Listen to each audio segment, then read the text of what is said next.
दोस्तों स्वागत है आपका बिहार न्यूज में। दोस्तों मैं हूं फिर दोस्त गनी और आप देख रहे हैं केटीवी लाइव। दोस्तों आज हो चुका है 26 अगस्त 2022। तो आज की बिहार की टॉप न्यूज़ लेकर आए हैं आपके लिए। दोस्तों वीडियो स्टार्ट करने से पहले आपसे एक रिक्वेस्ट है, अगर आप नए आए हैं इस चैनल पर तो फिर चैनल को सब्सक्राइब करके बेल आइकन को प्रेस कर दीजिए और साथ में वीडियो को लाइक कर दीजिए, अपने दोस्तों के साथ शेयर भी कीजिए।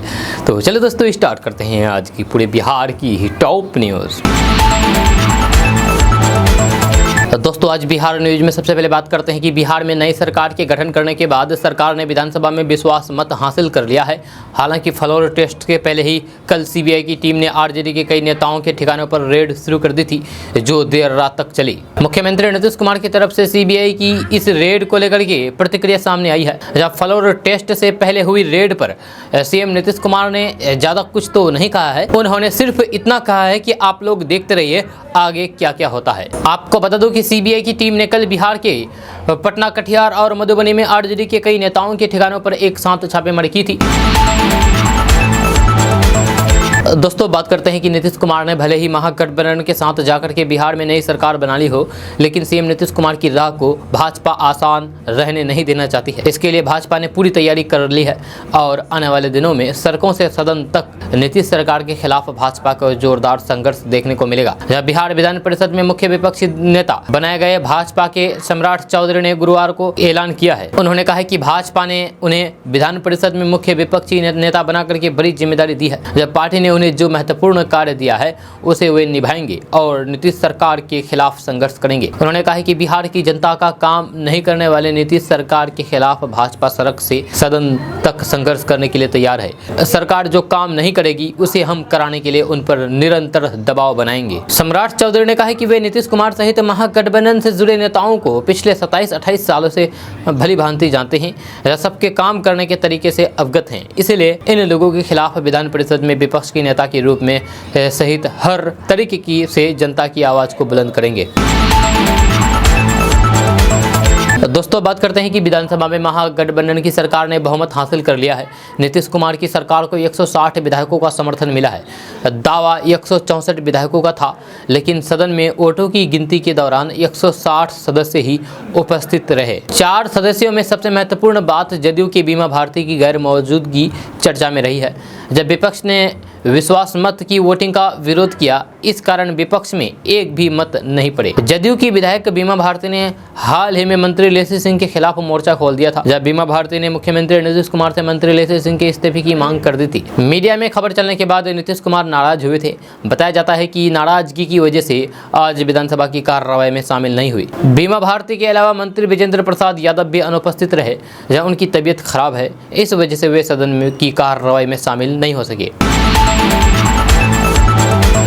दोस्तों बात करते हैं कि भाजपा ने अपने कद्दावर नेता और नरेंद्र मोदी कैबिनेट में परिवहन मंत्री नितिन गडकरी को पार्टी के संसदीय बोर्ड से हटाने का आश्चर्यजनक फैसला करके लोगों को चौंका दिया था। हालांकि कहा जा रहा है कि इस निर्णय में आरएसएस नेतृत्व की भी सहमति थी। बीजेपी और आरएसएस दोनों ही नितिन गडकरी के हालिया बयानों और फिर टिप्पणी करने की प्रवृत्ति से नाराज था। भाजपा के कई वरिष्ठ सूत्रों के अनुसार आरएसएस नेतृत्व ने भाजपा के पूर्व प्रमुख नितिन गडकरी को उनकी ऐसी टिप्पणी करने की प्रवृत्ति के खिलाफ आगाह किया था, जो उन्हें सुर्खियों में लाती हो और विरोधियों द्वारा इसका इस्तेमाल केंद्र सरकार और पार्टी को शर्मसार करने के लिए की जाती है। टाइम्स ऑफ इंडिया की एक रिपोर्ट के मुताबिक नितिन गडकरी ने आरएसएस की बात को नजरअंदाज कर दिया था।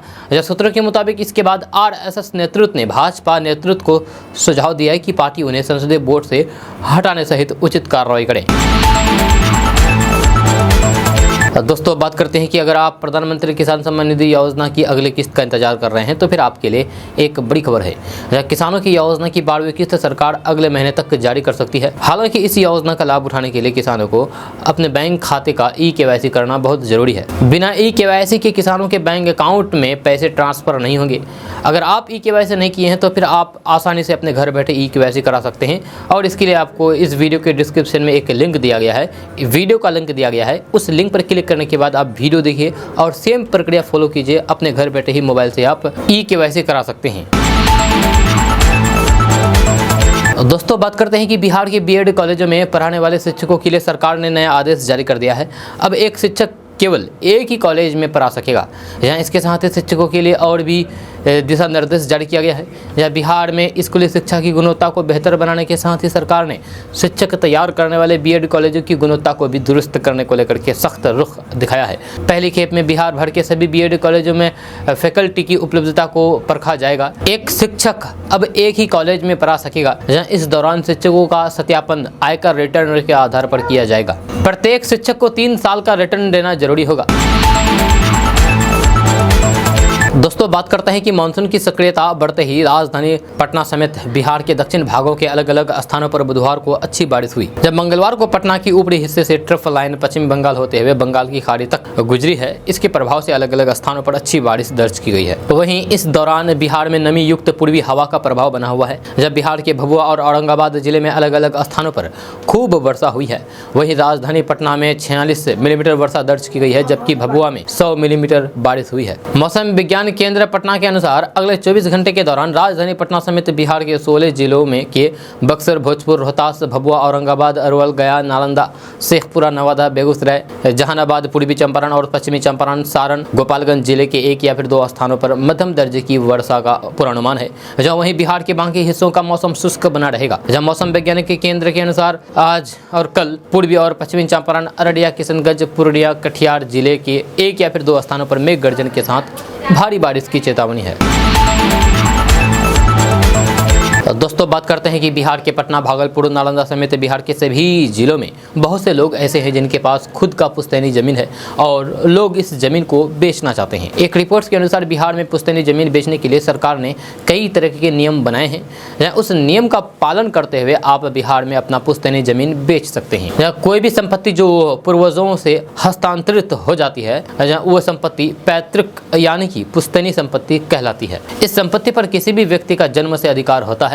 इस अधिकार से कोई भी आपको वंचित नहीं कर सकता है। बिहार में पुश्तैनी जमीन बेचने से पहले पारिवारिक सहमति या फिर पारिवारिक बंटवारा करना अनिवार्य होता है। पुश्तैनी जमीन बेचने से पहले पारिवारिक बंटवारा करके उस जमीन की जमाबंदी अपने नाम से करानी होती है। जब जमीन की जमाबंदी आपके नाम से हो जाएगी, उसके बाद आप उस जमीन को आसानी के साथ बेच सकेंगे। आपको बता दूं कि पुश्तैनी जमीन पर घर की बेटियों का भी बेटों के बराबर अधिकार होता है, इसलिए बंटवारा के दौरान उनकी इजाजत जरूरी होगी। तो दोस्तों बात करते हैं कि भारत में 5G सर्विसेज के ट्रायल का काम पूरा हो गया है। यहाँ ताज़ा रिपोर्ट्स के मुताबिक सबसे पहले दिल्ली, मुंबई, पुणे, हैदराबाद समेत 13 शहरों में 5G सर्विसेज लॉन्च किया जाएगा। इसको लेकर के टेलीकॉम कंपनियों ने तैयारियां शुरू कर दी है। एक रिपोर्ट की माने तो रिलायंस, जियो और एयरटेल इस महीने के अंत तक 5G सर्विसेज लॉन्च कर सकते हैं। ये सर्विसेज सबसे पहले 13 शहरों में लॉन्च किया जाएगा।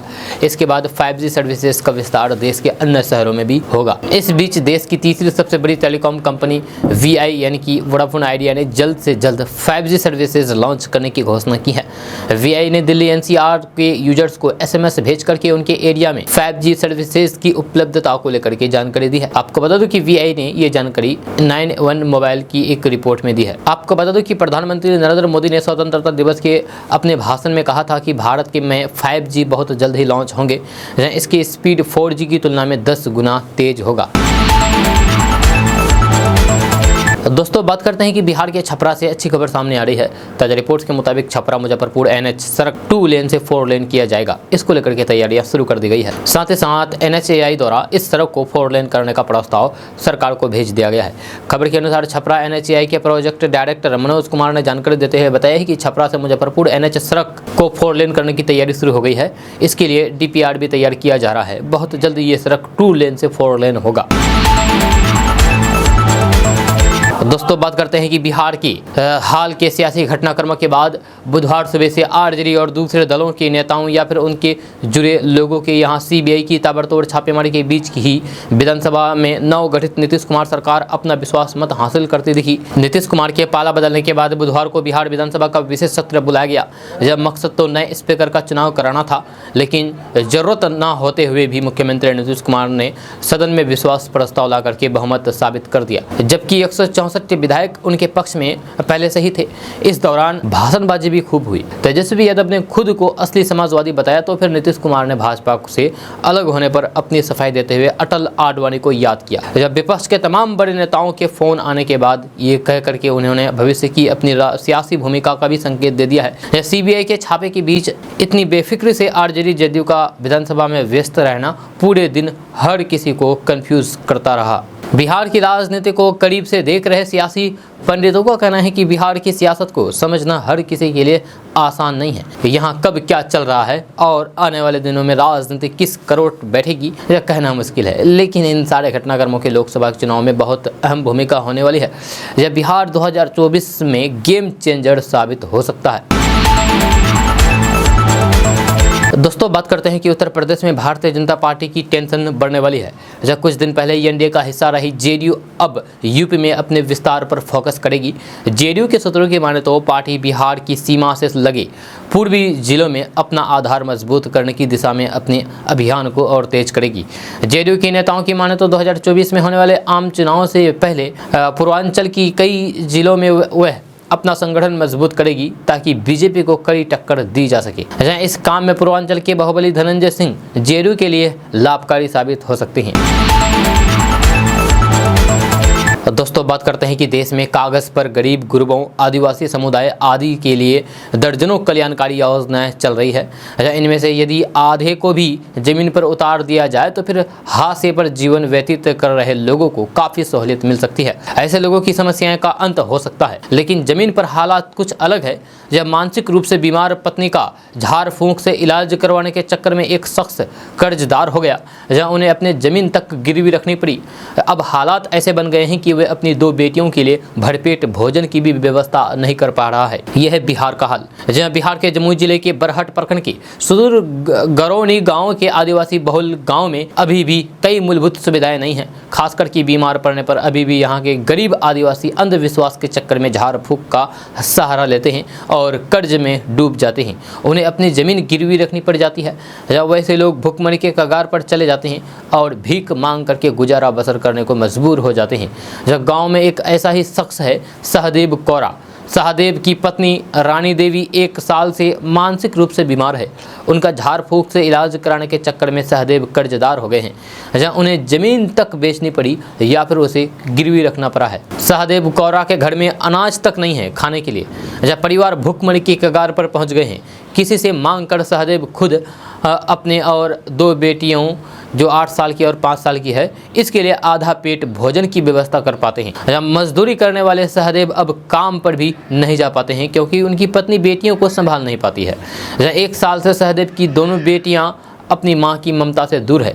मानसिक रूप से बीमार माँ कई बार हिंसक हो जाती है, जिस कारण बेटियां भी अपनी मां के नज़दीक जाने से डरती है। ऐसी स्थिति में 8 साल की कोमल ही मिट्टी के चूल्हे पर किसी तरीके से कुछ अनाज पका करके खुद पेट भर पाती है और माँ बहन को भी खिलाती है। सहदेव कौरा ने बताया है कि पहले वे मजदूरी करके 2 पैसे कमा लेते थे, लेकिन जब से पत्नी बीमार पड़ी है तब से कमाई भी बंद हो गई है। जब पत्नी मानसिक रूप से बीमार है, बेटियां अपनी माँ के पास नहीं जा पाती है। लोगों ने बताया है कि झाड़ फूंक से ठीक हो जाएगा तो फिर वहीं करता हूँ। सहदेव ने बताया है कि अब तक झाड़ फूंक में लगभग 50,000 रुपये कर्ज ले चुके हैं। यहाँ तक कि खेत में लगे पेड़ को भी बेच दिया है और ज़मीन भी गिरवी रख दी है। उन्होंने बताया है कि घर में खाने के लिए अनाज तक मौजूद नहीं है।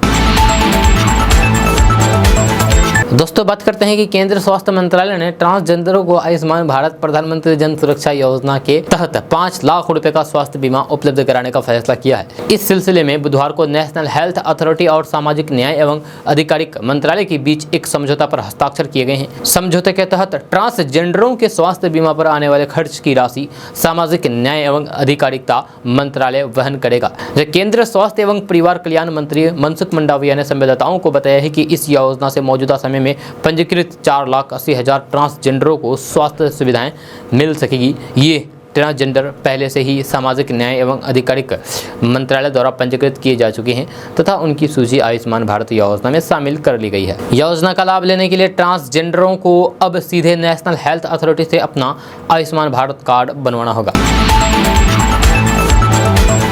दोस्तों बात करते हैं कि बिहार में आरजेडी नेताओं की मुश्किलें थमने का नाम नहीं ले रही है। आरजेडी एमएलसी सुनील कुमार सिंह के आवास पर रात में फिर सीबीआई की टीम छापेमारी करने पहुंची, जहां रेड के बाद सीबीआई अपने साथ कैश और कुछ कागजात लेकर के गई है। छापेमारी के बाद सुनील सिंह अपने आवास से बाहर निकले। एक न्यूज चैनल से बातचीत करने के दौरान उन्होंने बताया है कि ये जांच एक सोची समझी साजिश है। बिहार में ये चाल चला जा रहा है ताकि तेजस्वी यादव को किसी केस में फंसाया जा सके और वह आगे की सत्ता नहीं संभाल पाए। सुनील सिंह ने जानकारी देते हुए बताया है कि सीबीआई दोबारा मेरे घर में छापेमारी करने आई थी, लेकिन उन्हें सिर्फ 2,47,000 रुपये के लगभग हाथ लगे हैं। आपको बता दूं कि बुधवार सुबह करीब 8 बजे भी सीबीआई की टीम ने उनके आवास पर छापेमारी की थी। इसके बाद रात में दोबारा टीम उनके घर पहुंची और 2,47,000 रुपये कैश के साथ कुछ कागजात भी बरामद किए गए हैं। दोस्तों बात करते हैं कि बिहार के पूर्व उप मुख्यमंत्री और भारतीय जनता पार्टी के नेता तारकिशोर प्रसाद ने नीतीश कुमार पर सवालिया निशान लगाया है। तारकिशोर प्रसाद ने महागठबंधन सरकार द्वारा विधानसभा में लाए गए विश्वास प्रस्ताव पर चर्चा में हिस्सा लेते हुए सीएम नीतीश कुमार पर जोरदार टिप्पणी की है, हमला बोला है। उन्होंने कहा है कि नीतीश कुमार ने राजनीतिक विश्वसनीयता खो दी है। तारकिशोर प्रसाद ने नीतीश कुमार की अपने दम पर मुख्यमंत्री बनने की क्षमता नहीं होने के बावजूद भी उनकी प्रधानमंत्री बनने की व्यक्तित्व महत्वाकांक्षा को लेकर भी उनका कटाक्ष किया है, उन पर कटाक्ष किया है। तारकिशोर प्रसाद ने कहा है कि अपनी व्यक्तिगत महत्वाकांक्षा को लेकर के भी उन्होंने पहले 2013 में और फिर 9 साल बाद भाजपा का साथ छोड़ दिया। उन्होंने आरोप लगाया है कि वह मुख्यमंत्री बने रहेंगे, लेकिन उप मुख्यमंत्री बदलते रहेंगे। वह एक ऐसे बल्लेबाज की तरह हैं जो खुद पिच पर बने रहने के लिए दूसरे को रन आउट करने को तैयार रहते हैं। दोस्तों बात करते हैं कि बिहार विधानसभा के अध्यक्ष और उपाध्यक्ष के लिए चुनाव आज 26 अगस्त को होगा। कल गुरुवार को विधानसभा में स्पीकर पद के लिए आरजेडी के अवध बिहारी चौधरी ने नामांकन किया है। साथ ही आरजेडी के ही रामचंद्र पूर्वी विधानसभा में उप सभापति के लिए नामांकन किया है। दोनों के नामांकन के दौरान मुख्यमंत्री नीतीश कुमार, उप मुख्यमंत्री तेजस्वी यादव सहित जदयू, आरजेडी, कांग्रेस, हिंदुस्तानी अवाम मोर्चा और वाम दलों के कई नेता उपस्थित रहे। दोनों का निर्वाचन तय माना जा रहा है क्योंकि सत्ताधारी महागठबंधन के विधानसभा में 164 सदस्यों का समर्थन प्राप्त है। माना जा रहा है कि विपक्षी दल भाजपा की ओर से किसी को उम्मीदवार नहीं बनाया जाएगा। इससे दोनों का निर्विरोध निर्वाचन तय है। जदयू नेता श्रवण कुमार ने कहा है कि दोनों की जीत में कोई परेशानी नहीं होगी, दोनों की जीत तय है। दोस्तों बात करते हैं कि इस वक्त की बड़ी खबर भागलपुर से सामने आ रही है, जहां सृजन घोटाले में कोऑपरेटिव बैंक के अधिकारी अशोक कुमार गुप्ता को सीबीआई ने गिरफ्तार किया है। जहां कल ही इस घोटाले में कई लोगों की संलिप्तता का खुलासा हुआ था, जिसके बाद आज सीबीआई ने बड़ी कार्रवाई की है। सीबीआई लगातार मामले से जुड़े तमाम पहलुओं की जांच कर रही थी और अब साक्ष्य के आधार पर ये अरेस्टिंग की गई है। आपको बता दें कि सीबीआई की छापेमारी तेज कर दी गई है। इसी क्रम में अशोक कुमार को अरेस्ट किया गया है, जहाँ उन्हें सदर अस्पताल में जांच के लिए लाया गया है, जिसके बाद सीबीआई कोर्ट में उन्हें पेश किया जाएगा। आपको बता दें कि सीबीआई कोर्ट ने पहले ही आदेश जारी करके दिशा निर्देश जारी कर दिया था कि सृजन घोटाले मामले से जुड़े सभी आरोपियों को जल्द से जल्द गिरफ्तार किया जाए। दरअसल सीबीआई की ये रेड बुधवार से ही चल रही थी, जहां कई अन्य जिलों में भी सीबीआई की दबिश हुई और भागलपुर जिले में सीबीआई ने बड़ी कार्रवाई करते हुए कोऑपरेटिव बैंक के अधिकारी अशोक कुमार गुप्ता को गिरफ्तार। दोस्तों बात करते हैं कि बिहार के सूचना एवं प्रौद्योगिकी मंत्री मोहम्मद इसराइल मंसूरी के प्रसिद्ध विष्णुपद मंदिर के अंदर प्रवेश करने का मामला अभी तक सुर्खियों में है। विष्णुपद मंदिर प्रबंधन कारिणी समिति के अध्यक्ष शंभुलाल विट्टन एवं पंडा समाज के लोगों द्वारा बुधवार को मंदिर में शुद्धिकरण पूजा की गई। मंदिर के गर्भगृह में विष्णु चरण के पास बैठ करके पूरे विधि विधान के साथ शुद्धिकरण पूजा संपन्न की गई है। जहाँ इस दौरान मंदिर परिसर में गंगा जल से धोया गया है। जहाँ वहीं इस संबंध में स्थानीय पंडा गजाधर लाल कटरियार ने बताया है कि बीते दिनों बिहार सरकार के सूचना एवं प्रौद्योगिकी मंत्री मोहम्मद इसराइल मंसूरी मंदिर के अंदर प्रवेश किया था, जब वे काफ़ी देर तक मंदिर के गर्भगृह में रहे, जिसे लेकर के तरह तरह की बातें हो रही थी। इसी को ध्यान में रखते हुए आज मंदिर परिसर के अंदर शुद्धिकरण पूजा की गई। आपको बता दूं कि मंदिर के बाहर दीवार पर लिखा गया है कि जो हिंदू नहीं है, अहिंदू प्रवेश यहाँ पर मना है, यानी कि जो हिंदू ही प्रवेश कर सकता है, गैर हिंदू यहाँ पर प्रवेश नहीं कर सकता है। कटरियार ने कहा है कि आगे इस तरह की घटना ना हो, इसके लिए हम लोग जिला प्रशासन से सामंजस्य करके मंदिर में आने वाले लोगों की पहल लिस्ट मांगेंगे। उसके बाद ही मंदिर के अंदर अतिथियों को प्रवेश करवाया जाएगा। दोस्तों बात करते हैं कि जिनके कंधे पर शराबबंदी को सफल बनाने की जिम्मेदारी है, वही इसका दुरुपयोग कर रहे हैं। कैमूर जिले से बड़ी खबर सामने आ रही है, जहां अवैध शराब के साथ उत्पाद विभाग की 3 एएसआई को मोहनिया पुलिस ने गिरफ्तार किया है। तीनों एएसआई के कमरे में जब मोहनिया डीएसपी और मोहनिया थाने की पुलिस पहुंची तो कमरे से महंगी शराब की बोतलें बरामद हुई थी। जब्त शराब 35 लीटर बताया जा रहा है। तीनों एएसआई मोहनिया के समय की जांच चौकी पर यूपी से कैमूर जिले में प्रवेश करने वाली गाड़ियों की जांच करते थे। गुप्त सूचना के आधार पर आज मोहनिया पुलिस ने उन्हें धर दबोचा।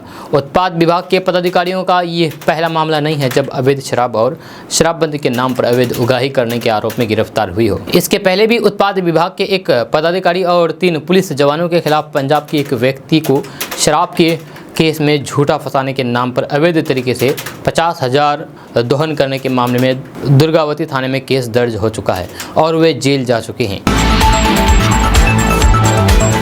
दोस्तों, बात करते हैं कि पटना में प्रदर्शन करने के दौरान एडीएम के सिंह ने एक शिक्षक अभ्यर्थी अनीसुर रहमान को डंडे से काफ़ी मारा था। जहां ये शिक्षक अभ्यर्थी 7वें चरण की नियुक्ति की मांग करते हुए पटना की डाक बंगला चौराहे पर जुटे थे। पीड़ित अभ्यर्थी से सांसद चिराग पासवान मिलने के लिए बुधवार की देर शाम दरभंगा पहुंचे। इस दौरान घायल अनीसुर रहमान के पिता फपक करके रो पड़े। चिराग पासवान ने परिवार को न्याय का भरोसा दिलाया है।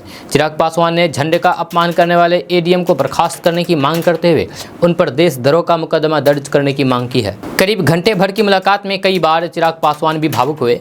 अनीसुर रहमान से मुलाकात के बाद सांसद चिराग पासवान ने मीडिया से बात करते हुए बिहार के मुख्यमंत्री नीतीश कुमार से सवाल पूछा है कि देश की शान तिरंगा से आखिर इतनी चिर क्यों? देशभक्ति और राष्ट्रभक्ति वाले लोगों से इतनी नफरत क्यों है? डंडे चलाने वाले अधिकारियों को किस बात का घमंड है? चिराग पासवान ने उदाहरण देते हुए कहा कि जब यूक्रेन में युद्ध चल रहा था तो अपने देशवासियों के अलावा दूसरे देश के लोग भी यही तिरंगा दिखा करके सुरक्षित यूक्रेन की सीमा से बाहर निकले थे, लेकिन आज अपने ही देश और प्रदेश में ऐसा नहीं होता है। चिराग पासवान ने कहा है कि एडीएम ने तिरंगे पर लाठी मार करके क्या तिरंगे का अपमान नहीं हुआ है? क्या यह देशद्रोही वाला काम नहीं है? क्या इन पर देशद्रोही का केस दर्ज नहीं होना चाहिए? दोस्तों, बात करते हैं कि बिहार के मुख्यमंत्री नीतीश कुमार भारतीय जनता पार्टी के खिलाफ खुल करके अब सामने आ चुके हैं। निशाने पर प्रधानमंत्री नरेंद्र मोदी भी है। विधानसभा में विश्वास मत प्राप्त करने के बाद नीतीश कुमार नए फॉर्म में दिख रहे हैं, जब कई मुद्दे पर बीजेपी और केंद्र सरकार को कटघरे में खड़ा कर रहे हैं। बिहार में जाति आधारित गन्ना सहित कई नए पुराने मुद्दे पर आगे भी नीतीश कुमार के निशाने पर पीएम मोदी और उसकी केंद्र सरकार रहेंगी। एक बात और यह है कि नीतीश कुमार में प्रधानमंत्री पद के चेहरे के रूप में पेश किए जाने की चर्चा रही है, जहां वे खुद ऐसी दावेदारी तो नहीं कर रहे हैं, लेकिन ये जरूर कहते हैं कि अब विपक्ष को एक साथ लाने की कोशिश करेंगे। दोस्तों, बात करते हैं कि जदयू को बड़ा झटका देते हुए भाजपा ने उसके एक विधायक को तोड़ने में सफलता पाई है। जब बिहार में जिस समय मुख्यमंत्री नीतीश कुमार विधानसभा में फ्लोर टेस्ट में व्यस्त थे, उसी दौरान अरुणाचल प्रदेश में भाजपा ने जदयू को झटका दिया है। अरुणाचल प्रदेश में जदयू के एकमात्र विधायक तेकी कासो को तोड़ने में भाजपा सफल रही है। यह तेकी कासो ने नीतीश कुमार को दगा देते हुए अब भाजपा का दामन थाम लिया है। इस तरह जदयू को अरुणाचल प्रदेश में संगठन विस्तार करने के सपने को भाजपा ने बड़ा झटका दिया है। दरअसल अरुणाचल प्रदेश में ही भाजपा ही सत्तारूढ़ है। वहाँ साल 2019 में हुए विधानसभा चुनाव में जदयू ने 15 सीटों पर चुनाव लड़ा था और 7 सीटों पर सफलता पाई थी। इस तरह राज्य में भाजपा के बाद जदयू सबसे बड़ी पार्टी हो गई थी, लेकिन 25 दिसंबर 2020 को नीतीश की जदयू के 6 विधायक भाजपा में शामिल हो गए। उसके बाद उसके एकमात्र विधायक तेकी कासो ही बचे थे। अब भाजपा ने उन्हें भी अपने पाले में करने में सफलता हासिल कर ली है। दोस्तों, बात करते हैं कि बिहार के रोहतास में फूड पॉइजनिंग का मामला सामने आया है। जहां बिहार के रोहतास जिले के नौखा थाना क्षेत्र में दूषित खाना खाने से एक ही परिवार के 4 लोग बीमार हो गए। बाजार से रिफाइंड तेल खरीद करके लाने के बाद बनाया हुआ खाना सभी लोगों ने खाया था, जिसके बाद परिवार के सारे लोगों की अचानक तबीयत बिगड़ गई, जिन्हें आनंद फानन में अस्पताल में भर्ती कराया गया। बताया जाता है कि खाना बनाने के बाद सारे लोग एक साथ खाना खाया, जिसके कुछ ही समय बीतने पर घर के सभी सदस्यों की तबीयत बिगड़ने लगी, जिसके बाद आनंद फानन में आसपास के लोगों ने सदर अस्पताल में एडमिट करवाया। सभी लोगों का इलाज जारी है। मामला जिले के भिखारीडीह गाँव का है। दोस्तों, बात करते हैं कि बिहार में सीएम नीतीश कुमार महागठबंधन की सरकार बनाने के बाद विधानसभा विश्वास मत हासिल कर लिया है। उन्हें सदन में 160 विधायकों ने अपना समर्थन दिया है, जबकि भाजपा के वॉकआउट के कारण विपक्ष की तरफ से कोई वोटिंग नहीं हुई। इस दौरान सदन में अपने संबोधन में नीतीश कुमार ने मौजूदा केंद्र सरकार पर जम करके हमला बोला है। उन्होंने कहा है कि 2024 में सभी लोग इन लोगों को सत्ता से दूर करेंगे। ये लोग काम नहीं सिर्फ प्रचार करने का काम करते हैं। अपने संबोधन में नीतीश कुमार ने अटल बिहारी वाजपेयी, लाल कृष्ण आडवाणी और मुरली मनोहर जोशी के समय के भाजपा वाली केंद्र सरकार को याद किया है। उन्होंने कहा है कि उनकी सरकार में मेरी कोई भी मांग को टाला नहीं जाता था, लेकिन अभी की भाजपा में बिहार की मांग को पूरा नहीं किया जाता है। हमने कहा है कि पटना यूनिवर्सिटी को सेंट्रल यूनिवर्सिटी बना दीजिए, लेकिन वे नहीं माने और नहीं किया। नीतीश कुमार ने 2020 में चुनाव के बाद भाजपा के मंत्री पद, विधान परिषद स्पीकर पद के लिए भाजपा की तरफ से चुने गए चेहरों को लेकर भी बहुत कुछ कहा है। जब मुख्यमंत्री नीतीश कुमार ने विस्तार से बताया है कि इन्होंने हमारे सभी पुराने सहयोगी सुशील कुमार मोदी, नंद किशोर यादव, प्रेम कुमार आदि को किनारा कर दिया। मुझे बताया गया है कि नंद किशोर यादव स्पीकर होंगे, लेकिन बाद में किसी और को उनकी जगह बैठा दिया गया। सुशील मोदी को हटा दिया गया। हमारे सबसे विश्वसनीय आदमी आरसीपी सिंह को मिला लिया, जहाँ वे पार्टी में रहते हुए हमारे खिलाफ काम करने लगा। नीतीश कुमार ने कहा है कि ये लोग हमारे नाश करने में लगे थे। सब जानते हैं कि पिछले विधानसभा चुनाव में हमें हराने के लिए हमारे उम्मीदवारों के खिलाफ किसे खड़ा कर दिया था, यानी कि चिराग पासवान को खड़ा कर दिया था। चुनाव के बाद हम मुख्यमंत्री बनने को तैयार नहीं थे, बहुत दबाव बनाया गया तो मैं तैयार हो गया। मुख्यमंत्री नीतीश कुमार ने कहा है कि संपूर्ण विपक्ष एकजुट होकर के केंद्र की जन विरोधी फांसीवादी भाजपा सरकार का मुकाबला करें। हमने बिहार में जो शुरुआत की है उसका संदेश पूरे देश में गया है।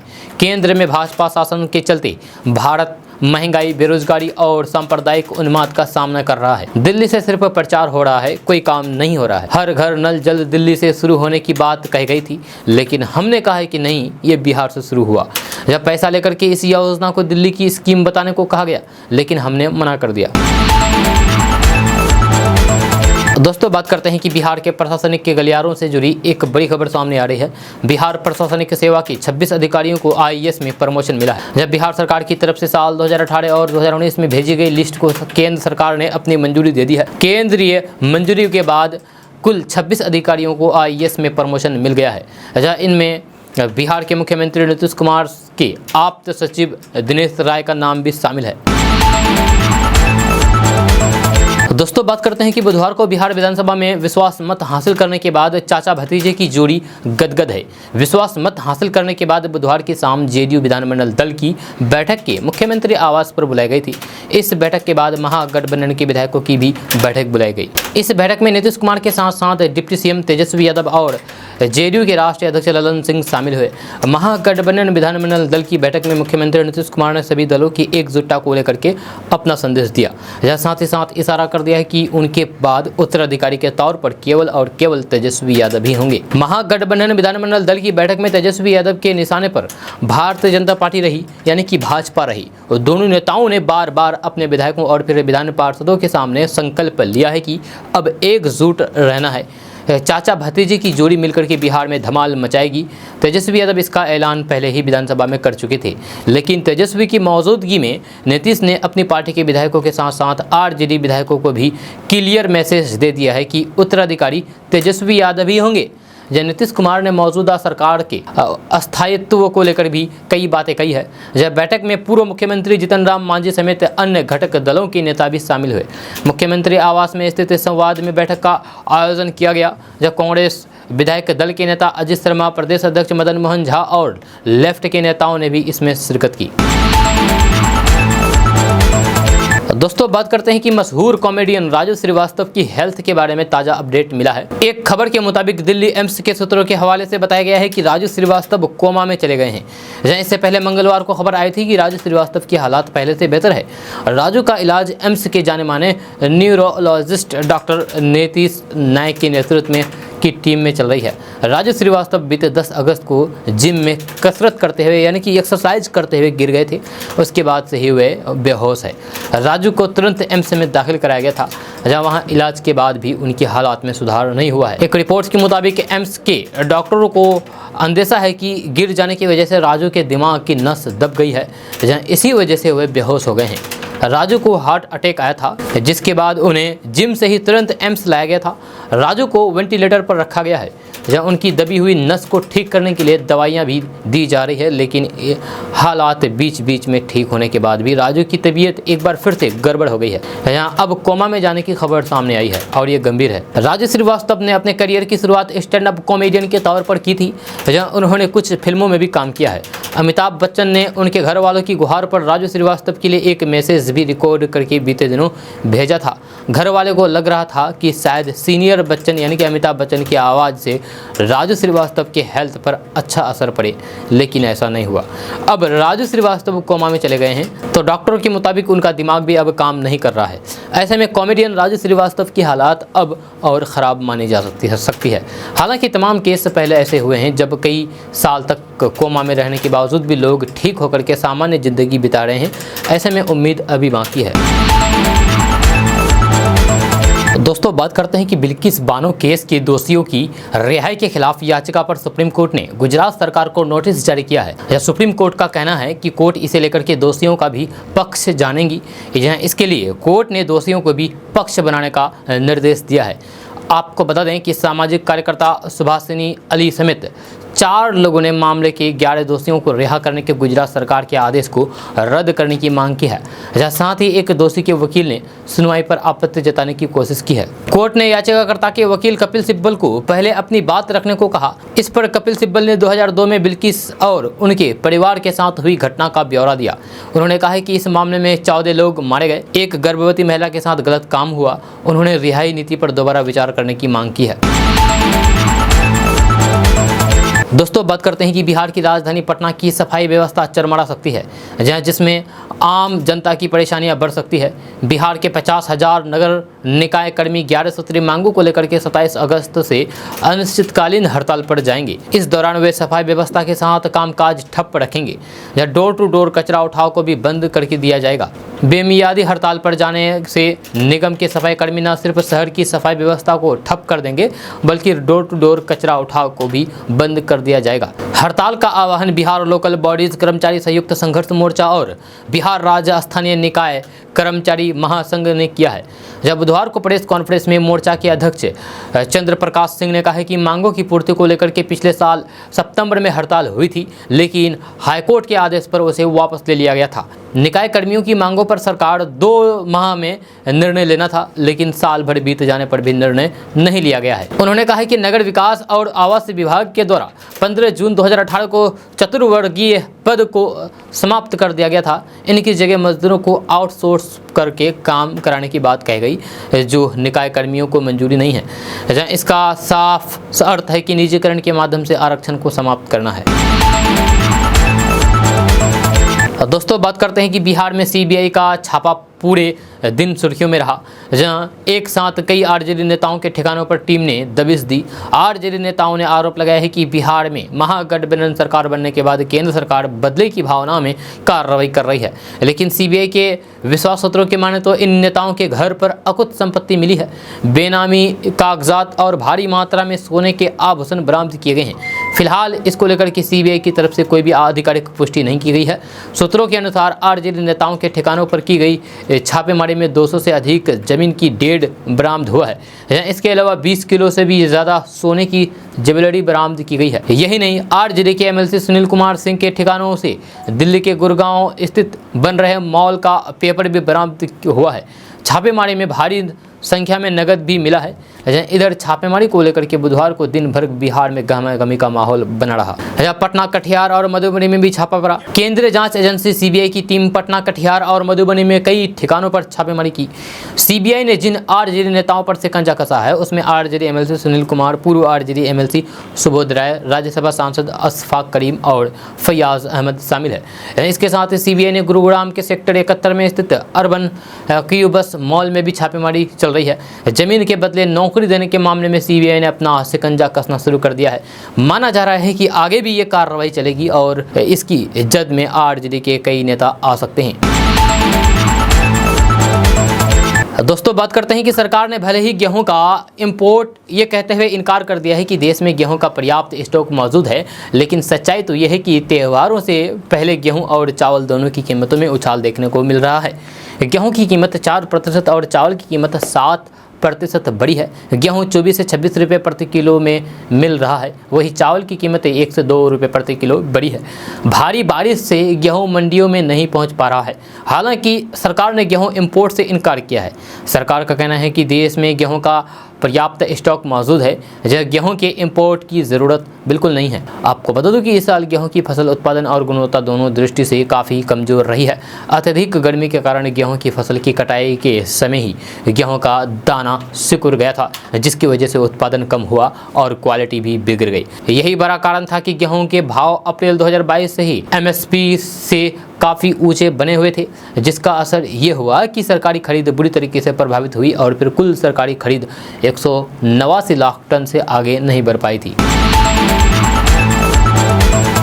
दोस्तों बात करते हैं कि बिहार के गोपालगंज में लूट की बड़ी घटना को अंजाम दिया गया है, जहां थावे थाना क्षेत्र के कविलासपुर बाजार के पास बीते देर रात अज्ञात चोरों ने इंडिकेस बैंक के ATM मशीन को गैस कटर से काट दिया और लाखों रुपए लूटकर फरार हो गए। वहीं सूचना के बाद मौके पर पहुंची पुलिस मामले की जांच करके चोरों की पहचान और गिरफ्तारी में जुट गई है। स्थानीय लोगों ने बताया है कि थावे थाना क्षेत्र के कविलासपुर बाजार पर टाटा इंडिकेस का ATM लगाया गया है, लेकिन मौके पर गार्ड की नियुक्ति नहीं किए जाने के कारण जहां ATM इंस्टॉल किया गया है वहां के मकान मालिक द्वारा ही देखभाल किया जाता है। इस बीच देर रात अज्ञात बदमाशों द्वारा देर रात ATM में घुसकर आसानी से गैस कटर द्वारा ATM मशीन को काट दिया गया और उसमें रखे 2,45,000 रुपए की चोरी कर ली गई। दोस्तों बात करते हैं कि राजद के अलग अलग नेताओं के खिलाफ छापेमारी से नाराज बिहार के उप मुख्यमंत्री तेजस्वी यादव ने बुधवार को प्रवर्तन निदेशालय यानी कि ED और CBI और आयकर विभाग को 3 जमाई करार दिया है, जिन्हें भाजपा उन राज्यों में भेजती है जहां वह सत्ता में नहीं है। देश में जहां विपक्ष की सरकार है वहां BJP अपने 3 जमाई CBI, ED और इनकम टैक्स को आगे कर देती है। जहां जितने भी समाजवादी नेता है सबको एक मंच पर आना होगा। साथ ही तेजस्वी यादव ने कहा है कि CBI ने गुरुग्राम के जिस मॉल पर छापेमारी की है वो मेरा नहीं है, इसका उद्घाटन भाजपा सांसद नहीं किया था। इस मॉल का उद्घाटन BJP के सांसद नहीं किया। जब BJP के साथ राजा हरिश्चंद्र नहीं तो आप भ्रष्टाचारी हैं। जब मेरे खिलाफ मुकदमा हुआ क्या मुकदमा हुआ उसमें ये बताएं। जो रेल को मुनाफा में लाएगा उस पर केस होगा और जो रेल को बेचेगा उसका क्या। साथ ही तेजस्वी यादव ने कहा है कि 10 लाख करोड़ रुपए इनके मित्र को माफ़ कर दिया जाता है, इस पर भी जांच होनी चाहिए। हम लोग डरने वाले नहीं हैं, हम लोग बिहार के लोग हैं। दिल्ली वालों को बिहार अभी समझ में नहीं आ रहा है। BJP का एक ही फॉर्मूला है, जो डरेगा उसे डराओ, जो नहीं डरेगा उसको खरीद लो। हम लोग जो खेत जोते हैं उस पर फसल हमारी ही होगा, आपका नहीं। पूरा महागठबंधन नीतीश कुमार के साथ मजबूती के साथ खड़ा है। हमारी जोड़ी धमाल मचाने वाली है, हमारी इनिंग ऐतिहासिक होगा। जब पूरे देश में शायद ही ऐसा परिवार होगा जिसके माता पिता दोनों मुख्यमंत्री बने और बेटा 2 बार उप मुख्यमंत्री बना। ये बातें तेजस्वी यादव ने कही है। दोस्तों आज का न्यूज़ बस यहाँ तक। कैसा लगा जरूर अपना सुझाव दीजिएगा नीचे कमेंट बॉक्स में कमेंट करके। अगर आप नए आए हैं इस चैनल पर तो फिर चैनल को सब्सक्राइब करके बेल आइकन को प्रेस कर दीजिए और साथ में वीडियो को लाइक कर दीजिए, अपने दोस्तों के साथ शेयर भी कीजिए। तो चलिए दोस्तों फिर मिलते हैं नेक्स्ट वीडियो में, तब तक के लिए जय हिंद जय बिहार।